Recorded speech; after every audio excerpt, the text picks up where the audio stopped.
जय माता दी। नवरात्रे व्रत की कथा। माँ दुर्गा को प्रसन्न करने के लिए 9 दिन जरूर करें इस कथा का पाठ। नवरात्रे के दिन माँ दुर्गा की उपासना की जाती है। श्रीमद् देवी भागवत पुराण के अनुसार नवरात्रे के 9 दिन जो व्यक्ति विधि विधान से माँ दुर्गा के अलग अलग स्वरूपों की उपासना करता है उसकी सारी इच्छाएं पूरी हो जाती हैं। लेकिन नवरात्रे के इन पवित्र 9 दिन तक माँ दुर्गा के अलग अलग स्वरूपों की कृपा पाने के लिए और मनोरथ पूर्ण करने के लिए पुराणों में वर्णित इस कथा का पाठ अवश्य करना चाहिए। बृहस्पति जी बोले, हे ब्रह्मा जी, आप बहुत ही बुद्धिमान, चारों वेद और सर्वशास्त्र को जानने वालों में सबसे श्रेष्ठ हो। हे भगवान, कृपा कर यह बताएं कि चैत्र अश्विनी मास और आषाढ़ मास के शुक्ल पक्ष में नवरात्रि का व्रत क्यों किया जाता है।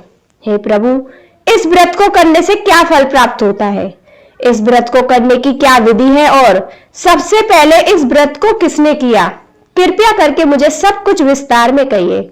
बृहस्पति जी का ऐसा प्रश्न सुनकर ब्रह्मा जी कहने लगे, हे बृहस्पति, प्राणियों का हित करने की इच्छा से तुमने बहुत ही अच्छा प्रश्न किया है। तो सुनो, जो मनुष्य मनोरथ पूर्ण करने वाली दुर्गा, महादेवी, सूर्य और नारायण को ध्यान करते हैं वे मनुष्य धन्य है। यह नवरात्र व्रत सभी मनोकामनाओं को पूर्ण करने वाला है। इसके करने से संतान चाहने वाले को संतान सुख, धन चाहने वाले को धन, विद्या चाहने वाले को विद्या और सुख चाहने वाले को सुख मिलता है।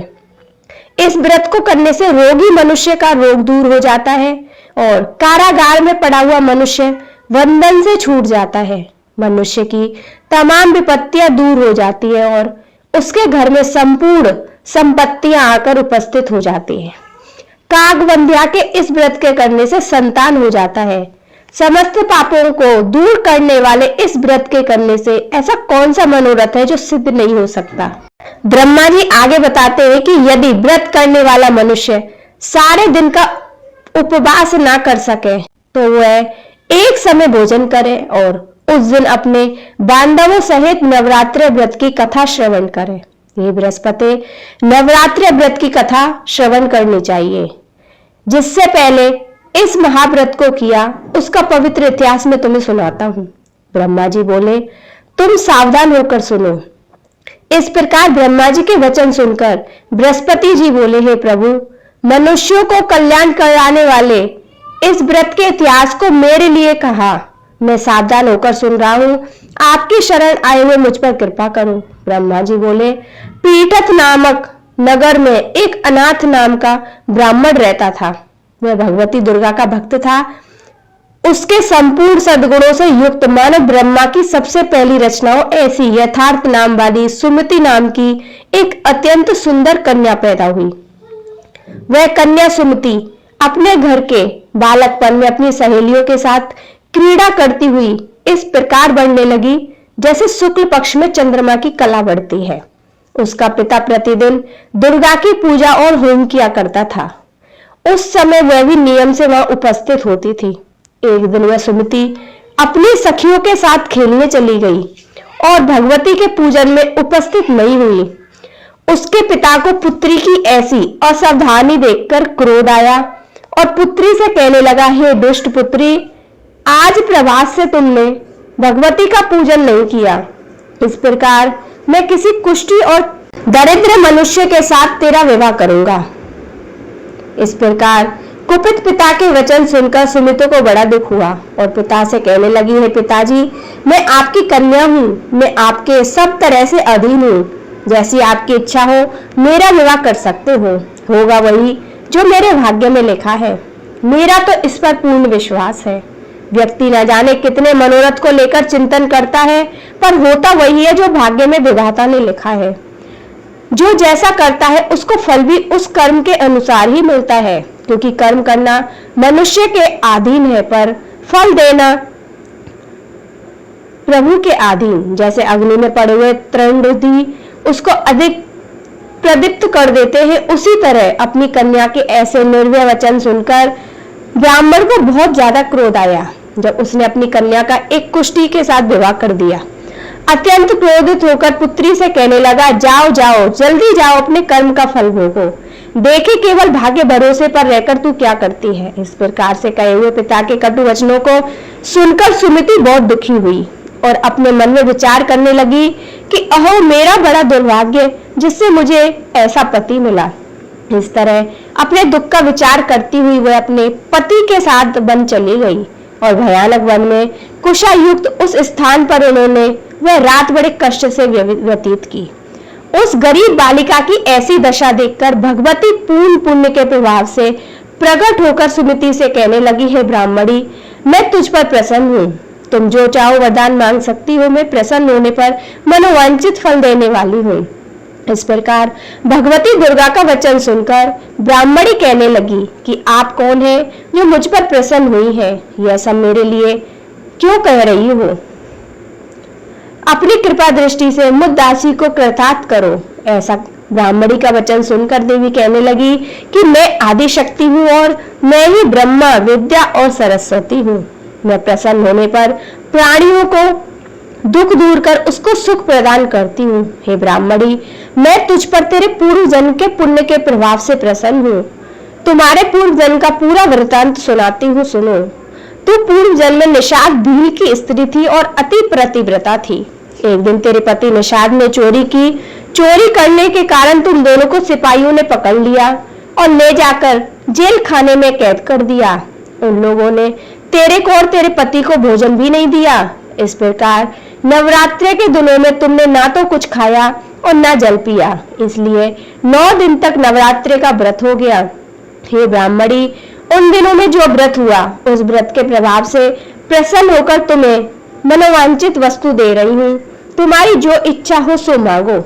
इस प्रकार दुर्गा के कहे वचन सुनकर ब्राह्मणी बोली कि अगर आप मुझ पर प्रसन्न हैं तो हे दुर्गे, आपको प्रणाम करती हूँ। कृपया करके मेरे पति के कोढ़ को दूर करो। देवी कहने लगी कि उन दिनों में जो तुमने व्रत किया था उस व्रत के 1 दिन का पुण्य अपने पति का कोढ़ दूर होने के लिए अर्पण करो। मेरे प्रभाव से तेरा पति कोढ़ से रहित और सोने के समान शरीर वाला हो जाएगा। ब्रह्मा जी बोले। इस प्रकार देवी का वचन सुनकर वह ब्राह्मणी बहुत खुश हुई और पति को निरोग करने की इच्छा से ठीक है ऐसे बोली।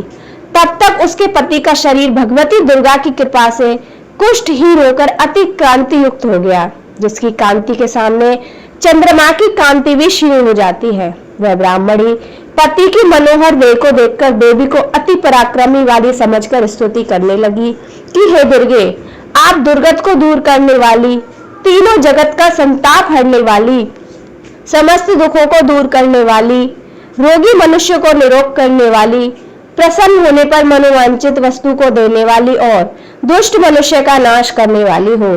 तुम ही सारे जगत की माता और पिता हो। हे अम्बे, मुझ अपराध रहित अबला की मेरे पिता ने कुष्ठ के साथ विवाह कर मुझे घर से निकाल दिया। उसकी निकाली हुई मैं पृथ्वी पर घूमने लगी। आपने ही मेरा इस आपत्ति रूपी समुद्र से उद्धार किया है। हे देवी, आपको प्रणाम करती हूँ। मुझे दीन की रक्षा करो। ब्रह्मा जी बोले, हे बृहस्पति। इसी प्रकार उस सुमिति ने मन में देवी की बहुत स्तुति की।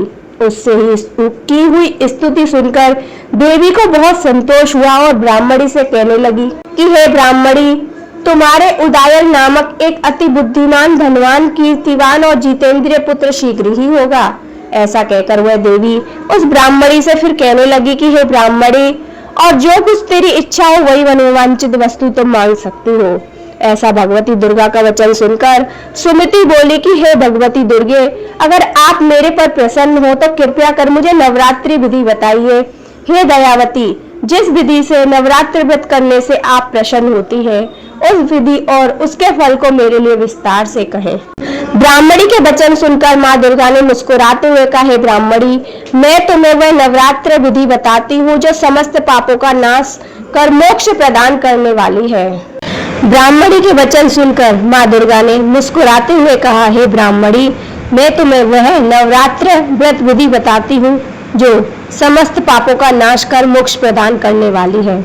इस व्रत का महत्व इतना महान है कि इसे करने मात्र से जीवन के समस्त कष्ट दूर हो जाते हैं। माँ ने आगे बताया, अश्विन मास के शुक्ल पक्ष की प्रतिपदा से 9 दिनों तक पूरे विधि विधान से व्रत करना चाहिए। यदि कोई पूरे दिन का व्रत ना कर पाए तो एक समय भोजन कर सकता है। विधि पूर्वक किसी विद्वान ब्राह्मण से परामर्श लेकर घट स्थापना करें, वाटिका बनाए और उसे प्रतिदिन जल दें। फिर महाकाली, महालक्ष्मी और महासरस्वती की प्रतिमाएं स्थापित कर नित्य पूजा अर्चना करें और पुष्पों से अर्घ्य अर्पित करें। उन्होंने अर्घ्य का महत्व समझाते हुए कहा, बिजौरा के फूल से रूप, जायफल से कीर्ति, दाख से कार्य सिद्धि, आंवले से सुख और केले से आभूषणों की प्राप्ति होती है। इसी प्रकार हवन में खंड, घी, गेहूं, शहद, जौ, तिल, नारियल और अन्य सामग्री अर्पित करनी चाहिए। गेहूं से लक्ष्मी, खीर और चंपा से धन, आंवले से यश, केले से पुत्र और कमल से राज सम्मान मिलता है। माँ दुर्गा ने समझाया, व्रती को आचार्य को निम्रता से प्रणाम कर दक्षिणा देनी चाहिए। इस व्रत को जो भी श्रद्धा से करता है उसके सभी मनोरथ पूरे होते हैं, इसमें तनिक भी संदेह नहीं है। 9 दिनों में किया गया दान और पुण्य करोड़ों गुना फल देता है। यह व्रत करने से अश्वमेध यज्ञ का फल प्राप्त होता है। इतना कहकर देवी अंतर्ध्यान हो गई। ब्रह्मा जी ने बृहस्पति से कहा, जो भी स्त्री या पुरुष इस व्रत को करता है उसे इस लोक में सुख और अनंत मोक्ष प्राप्त होता है। हे बृहस्पति, तुमने लोकहित के लिए इस व्रत के विषय में प्रश्न किया, इसलिए तुम धन्य हो। ब्रह्मा जी के वचनों को सुनकर बृहस्पति जी आनंद और कृतज्ञता से भर उठे और कहा, हे प्रभु, आपने अमृत समान इस व्रत का महत्व सुनकर मुझसे अनुग्रहित किया। वास्तव में यही भगवती शक्ति संपूर्ण जगत का पालन करने वाली है, जिसके प्रभाव को जान पाना कठिन है। दुर्गा माता की जय, अम्बे माता की जय।